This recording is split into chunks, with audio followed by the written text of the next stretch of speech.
Sim. Queridos irmãos, queridas irmãs, que a paz do Divino Mestre Jesus esteja conosco. Graças a Deus, nós temos a oportunidade bendita de nos reunirmos nesta casa dos servos de Jesus e Maria, para que continuemos com os nossos estudos do Evangelho de Jesus à luz da doutrina espírita. E o tema para as nossas reflexões nesta oportunidade é perante Jesus. Nós sabemos que a evolução espiritual, ela é gradual e lenta na nossa perspectiva. Ainda somos aqueles que podemos nos considerar crianças espirituais. Ainda temos muito o que desenvolver em nós enquanto espíritos imortais. E sabemos também que as leis de Deus estão inscritas em nossas consciências. Quando fazemos algo e que aquilo nos incomoda, com certeza nós agimos contrários ao fundamento maior dessas leis, que é o amor. O Divino Mestre Jesus representa para nós a boa nova, o Evangelho. O Evangelho de Jesus está personificado nele próprio. E nós que aprendemos com ele qual deve ser o caminho a ser trilhado, sabemos que devemos trabalhar pela construção do seu reino divino que começa em nós. Com Jesus nós temos o modelo e guia da humanidade, a referência. Então, todas as vezes que nós sentimos, pensamos, falamos e agimos de maneira contrária aos seus postulados, então nós sofremos as consequências. E quais são essas? São os efeitos. Quais são os efeitos? São as expiações. E nós só vamos alcançar a nossa emancipação espiritual depois que nós ressarcirmos os nossos débitos. Quando nós já tivermos suficientemente desenvolvidos para sermos considerados espíritos puros. Então, para ilustrar esse pensamento, essa reflexão, nós trouxemos aqui, e é óbvio que eu não irei ler na íntegra, uma história contada pelo espírito Humberto de Campos, através do médium Francisco Cândido Xavier, em seu livro Pontos e Contos. E eu achei muito interessante, começando pelo título, A Surpresa do Crente. Nós podemos considerar crentes? Sim, porque cremos em Deus, cremos em Jesus. Então nós somos crentes. E é óbvio que enquanto crentes, nós queremos encontrar Jesus. Nós queremos alcançar a comunhão com Deus. Mas para isso, nós devemos empreender todos os nossos esforços, dentre eles, apararmos as arestas das imperfeições morais que ainda trazemos conosco. Então, conta-nos o Espírito benfeitor que o crente desencarnado chegou numa esfera superior, num plano astral iluminado, maravilhoso. E ele viu o Divino Mestre Jesus. Olha que maravilha! O Senhor estava ali, resplandecente de luz, emanando amor, bondade, misericórdia, e ele sentiu-se extasiado por saber que estava próximo do Senhor das nossas vidas. E ele começou a lembrar-se que quando ele estava no mundo, ele procurou evitar conviver com as pessoas. Ele procurou ter uma vida contemplativa. Ele distanciou-se dos seus semelhantes. E os ensinamentos do Senhor, ele guardou para si. E chegou o momento deles falar com Jesus, porque ele estava diante do Divino Mestre. O Senhor aproximou-se dele, com meio sorriso, o chamou de querido discípulo e fez-lhe algumas perguntas. E são essas perguntas que eu quero compartilhar com vocês, para que nós nos coloquemos na posição de um crente. Mas vejamos que tipo de crente. O Divino Mestre sorriu e perguntou: dize-me, discípulo querido, onde puseste os ensinamentos que te dei? O crente levou a destra ao tórax, o preço de alegria, porque ele estava feliz diante do Senhor, e respondeu: no coração. Onde guardaste, tornou o amigo sublime, minhas continuadas bênçãos de paz e misericórdia? No coração, retrucou o interpelado. E as luzes que acendiam em torno de teus passos? Ele respondeu: tenho-as no coração. Repetiu, jubiloso, feliz. O mestre silenciou por instante e indagou novamente: e os dons que te ministrei? Ele respondeu: permanecem comigo no recôndito da alma. Silenciou Cristo e, depois de longo intervalo, inquiriu ainda: ouve, onde arquivaste a fé, as dádivas, as oportunidades de santificação, as esperanças e os bens infinitos que te foram entregues em meu nome? Reafirmou o discípulo reverente e humilde: depositei-os no coração, Senhor. A essa altura, interrompeu-se o diálogo comovente. Jesus calou-se num véu de melancolia sublime.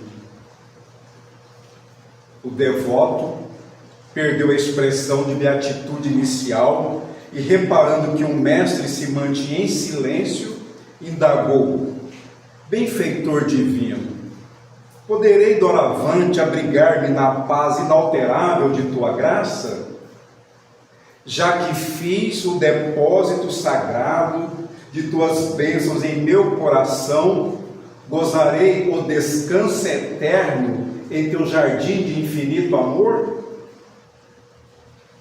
O mestre meneou tristemente a cabeça e redargueu: ainda não. O trabalho é a única ferramenta que pode construir o palácio do repouso legítimo. Por enquanto, serias aqui um poço admirável e valioso pelo conteúdo, mas incomunicável e inútil. Volta, pois, à terra, convive com os bons e os maus, justos e injustos, ignorantes e sábios, ricos e pobres, distribuindo os bens que represaste. Regressa, meu amigo, regressa ao mundo de onde vieste e passa todos os tesouros que guardaste no santuário do coração para a oficina de tuas mãos. Nesse momento, o devoto em lágrimas notou que o Senhor se lhe subtraía ao olhar angustiado. Antes, porém, observou que o Cristo, embora estivesse totalmente nimbado de intensa luz, trazia nas mãos formosas e compassivas os profundos sinais dos cravos da cruz. Eu achei emocionante esse relato e até fascinante, porque o Divino Mestre Jesus, Ele distribuiu para todos nós essas bênçãos divinas. Mas se nós guardarmos esses ensinamentos sem trabalharmos no bem, como é que nós teremos méritos espirituais para vivermos numa esfera superior? Porque se nós guardamos esses ensinamentos e formos arrebatados para essas esferas sem a prática ou sem a caridade, que é o amor em ação, nós seremos aqueles que inúteis estaremos num ambiente ao qual não nos pertence, ao qual nós não temos direito de usufruir das suas benesses. Não basta sabermos o Evangelho, não basta decorarmos os versículos, as parábolas, os exemplos do Senhor Jesus. Não basta. Nós precisamos buscar vivenciar esses ensinamentos. E vivenciar é o esforço para praticar-os primeiro no nosso processo de reforma interior, e esse não ocorre sem que nós nos entreguemos ao trabalho no bem. Há quem diz assim: eu preciso melhorar para poder servir. Não, você melhora servindo. Comece servindo e você vai melhorar. Eu não sou digno disso, eu não sou digno daquilo. O que? Deus confia em nós. E cada um, no espaço que ocupa, pode fazer o bem, pode fazer a diferença. Então, meus irmãos e minhas irmãs, agora nós iremos responder aquela pergunta: que tipo de crente podemos nos considerar? aquele que represa, que guarda os ensinamentos do Senhor, para repeti-los decorados e às vezes até com vaidade? Ou somos aqueles que no silêncio buscamos o nosso reajustamento espiritual, o nosso aprimoramento interior e trabalhamos no bem? Que tipo de crentes? Cada um responda para si. Vamos fazer um teste? O nosso nível de paciência. Respondemos a mesma pergunta 10 vezes sem alterarmos o humor. Não é verdade? Bom, eu conheço alguém que da segunda vez que você faz a mesma pergunta, ela responde já gritando: você é surdo! Quase. Não ouvi bem. Olha só que falta de paciência na segunda vez. E como é que eu vou saber o meu nível de amor nas minhas relações interpessoais, na minha interação com os meus semelhantes? Na forma como eu reajo, como eu verbalizo, como eu atuo nesse meio que me encontro. Então, se a mesma pergunta, na segunda vez, eu não tenho paciência, é porque ainda tenho muito que aprender a amar. Porque o amor tudo sofre, tudo suporta. O amor sabe esperar, como dizia o apóstolo Paulo em sua carta aos Coríntios. E Emmanuel, nosso amigo espiritual, na sua mensagem perante Jesus, e não tem só uma mensagem com esse título, tem outras, mas nós elencamos essa, quando ele ressaltou o seguinte versículo do capítulo 26 do Evangelho segundo Mateus: porventura sou eu, Senhor? Olha que pergunta. Foi aquele momento em que o Senhor estava celebrando a Páscoa com seus discípulos, a última, e que ele falou que um deles o trairia. Então, eles perguntaram: porventura sou eu, Senhor? Um perguntou, o outro também. E aí Emmanuel diz assim, diante da palavra do Mestre, reportando-se ao espírito de leviandade e defeição, que quer dizer deserção, que o cercava, os discípulos perguntaram afoitos: porventura sou eu, Senhor? E aí Emmanuel vem dissertando a respeito que todos nós começamos a julgar o discípulo, que na Bíblia, no Novo Testamento, fala da perdição, Judas Iscariotes, que se enganou, se equivocou. Ele acreditava que Jesus só conseguiria ascensão naquela sociedade de então, se ele contasse com os favores dos poderosos do Sinédrio. Que o Divino Mestre Jesus precisaria de apoio político para que seus ensinamentos repercutissem naquelas comunidades.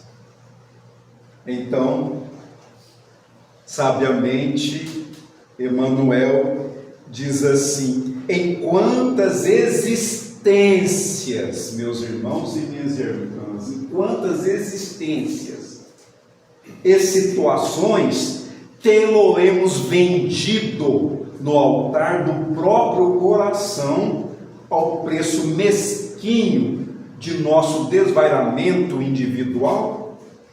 Judas vendeu Jesus por 30 moedas. E depois que ele viu o que aconteceu com o Senhor, ele arrependeu-se, procurou os sacerdotes para devolver o dinheiro E eles disseram: não, isso é com você. Ele deixou as moedas lá, e aí o responsável pelo sinédrio falou para que os seus servos pegassem aqueles recursos e comprassem um túmulo.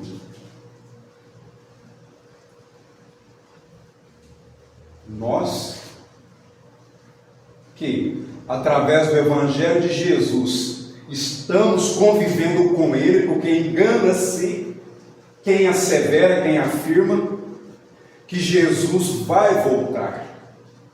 Engana-se. Como Ele vai voltar se Ele nunca foi? Se Ele nunca saiu? Se Ele nunca nos deixou? Se Ele nunca se distanciou de nós? Como Ele vai voltar? Ele está presente. O pai amoroso, a mãe amorosa, eles abandonam os filhos? Não.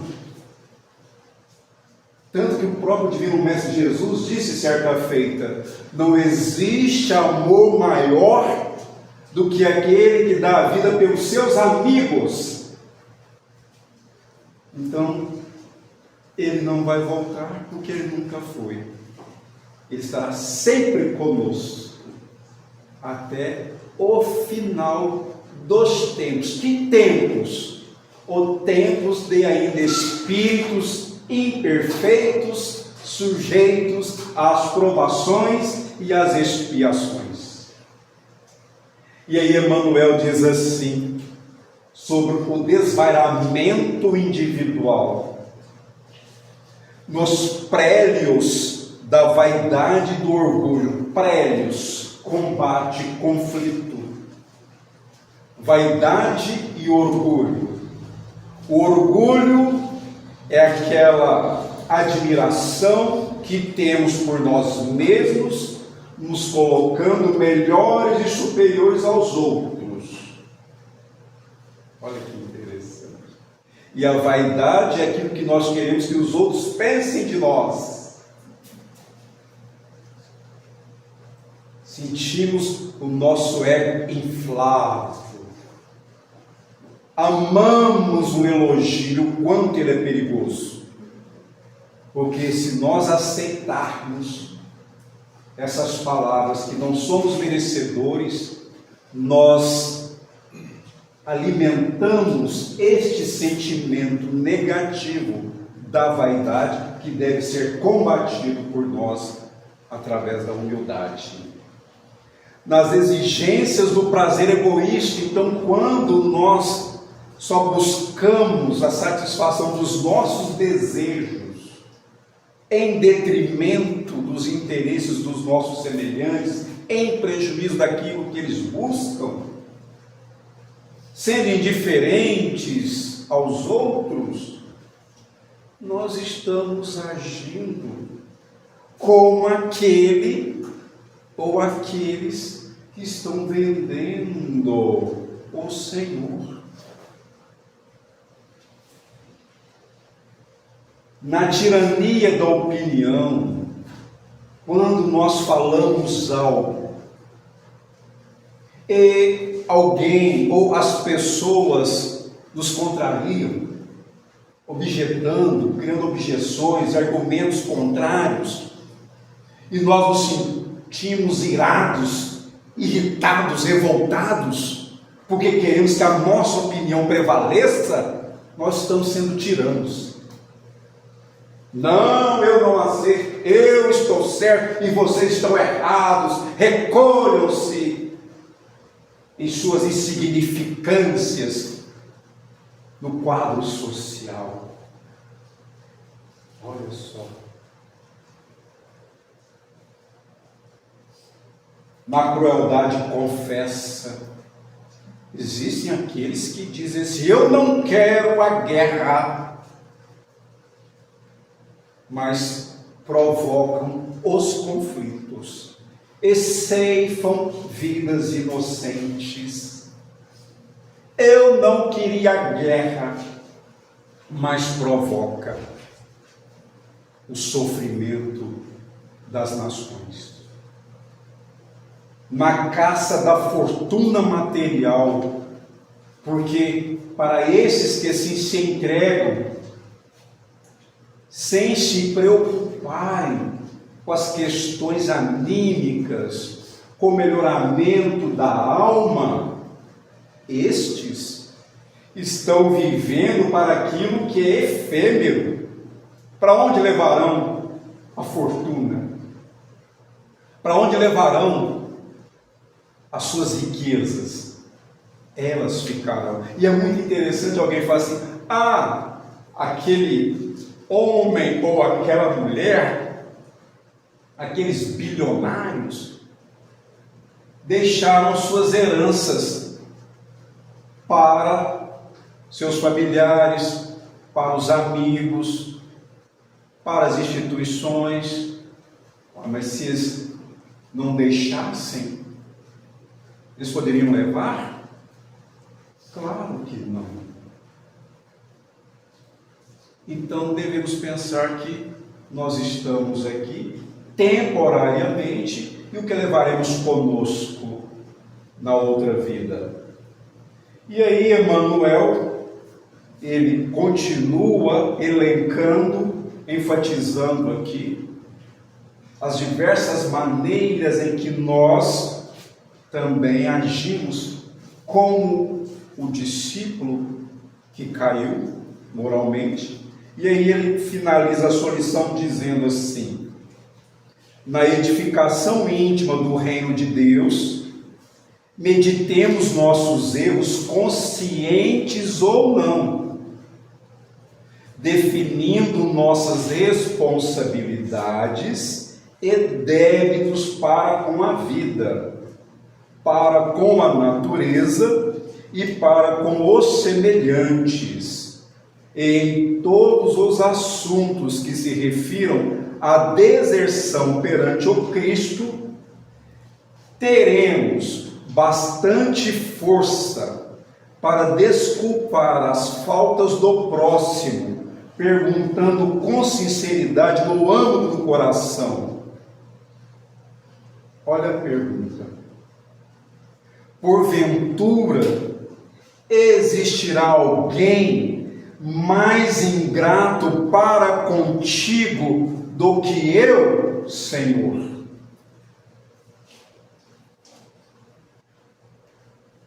Então é assim que nós estaremos perante o Cristo, como ingratos, se nós não combatermos em nós o orgulho, o egoísmo, a vaidade, a ambição, a preguiça, os maus impulsos, as más palavras, as atitudes negativas, enfim,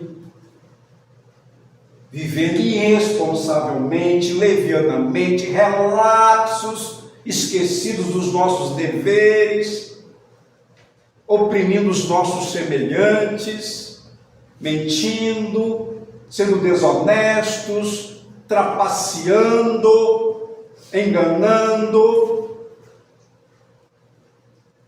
Então, meus irmãos e minhas irmãs, tudo que Jesus ensinou é para que nós busquemos essa realização em nossos espíritos imortais. Ele não ensinou nada em vão, absolutamente nada. Então que façamos o nosso melhor. Estudemos o Evangelho, meditemos os ensinamentos de Jesus e não vamos fraquejar nesse conflito interior, onde o nosso maior inimigo está dentro de nós mesmos, que é o homem velho, homem no sentido ser humano, as nossas más tendências, os nossos vícios morais, enfim, que não sejamos acomodados.